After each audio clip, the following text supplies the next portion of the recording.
Наместо во училишните клупи поради ширењето на омикрон сојот, учениците останаа дома. Добија продолжен зимски распуст од 2 недели.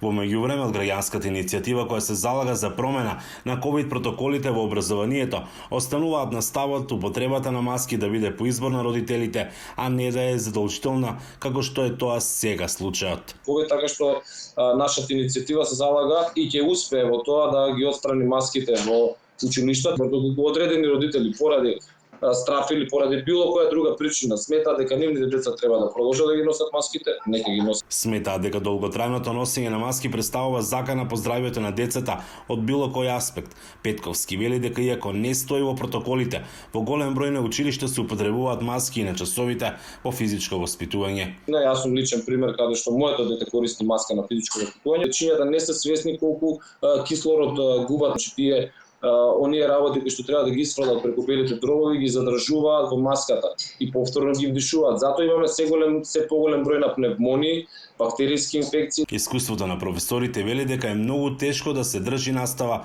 со помош на маски. Да се седи 6-7 часа со маска, тоа да ви кажеме претешко. Прво физички не можеш да дишеш, друго психички самото тоа што ја имаш, а трето кога предаваш и не се слушаш, па викаме ние, викаат децата. Столеска додава дека засега е најдобро за јавното здравје е оваа мерка да остане на сила. Младите можда и да добијат би лесно тоа би го поминале како што ги случаме стручните лица, но заради заштита и на тие со кои што живеат и наша заштита е подобро вака да биде засега. Педиатрите сметаат дека носењето на маски психолошки влијае кај сите, а особено кај младата популација. Така да мислам дека ќе имаме на долга стаза доста проблеми, се десоциализирани и големите и тек малите.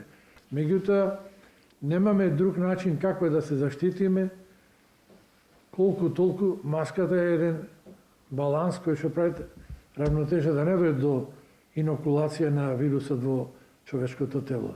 Инаку Велика Британија веќе најави дека нема да мора да се носат маски во училиштата, продавниците и јавниот превоз.